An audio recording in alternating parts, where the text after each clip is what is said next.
পরে আমার ছোটো একটা বাচ্চা আমার মাদ্রাসাত পড়ে 14 বছর বয়স, বুঝছেন 25 বছর বয়স ধরি আমার বাচ্চা 20-25-30 দিন হয়ে গেছে আমার বাচ্চা এখন মধ্যে জেলের মধ্যে আছে। এ গল্প হার মানাবে সিনেমাকেও। বৃদ্ধ সুনাই মিয়ার 12 বছরের সন্তানকে একটি মামলায় গেল মাসে জেল হাজতে পাঠায় সিলেটের নারী শিশু নির্যাতন দমন ট্রাইব্যুনাল।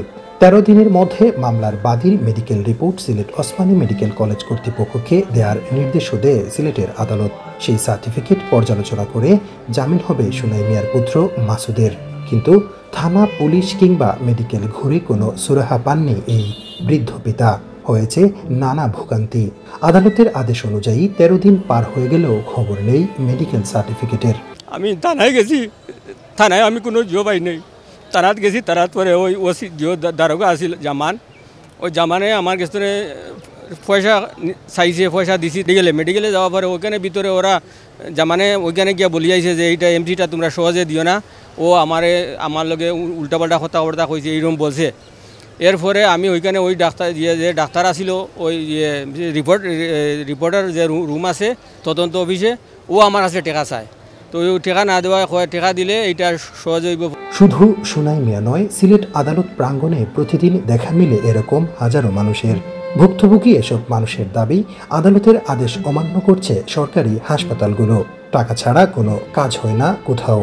আবার অনেক সময় অবৈধ লেনদেনের মাধ্যমে বদলে যায় মেডিকেল সার্টিফিকেটও। অন্যায়ভাবে জেল খাটতে হয় অনেককে। দীর্ঘসূত্রের একটা অনেক সময় চলে যায় এমসি আসতে, দিনের পর দিন, অনেক সময় মাসের পর মাসও চলে যায়, কিন্তু এমসি আসে না। কিন্তু একটা লোক সারেন্ডার করছে, সে কিন্তু জেলে আছে, হাজতে আছে, কিন্তু এমসির কারণে সে কিন্তু হাজত পাস করতেছে, জামিন হইতেছে না। আইনজীবীদের অভিযোগ, শুধুমাত্র সরকারি হাসপাতালগুলোর প্রশাসনিক গাফিলতির কারণে অন্যায়ভাবে অনেককে জেল খাটতে হচ্ছে। বছরের পর বছর সময় লাগছে বিচার কাজ শেষ করতে। অনেক সময় বিভিন্ন চক্রের হাত ধরে বদলে যায় মেডিকেল সার্টিফিকেটও।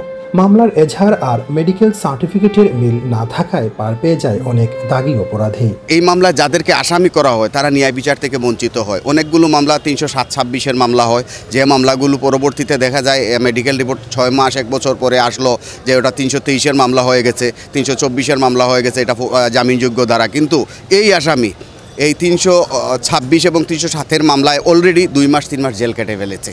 অভিযোগ স্বীকার করে ওসমানী মেডিকেল কলেজ কর্তৃপক্ষ বলছে, এমসি বা মেডিকেল সার্টিফিকেট জালিয়াতির অভিযোগে ইতোমধ্যে একজনকে বদলি করা হয়েছে।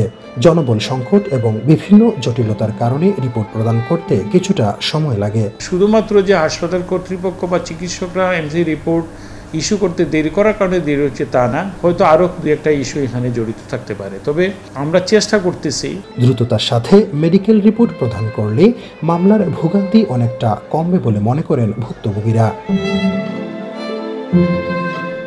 হুসাইন আহমেদ সুজাত, 71, সিলেট।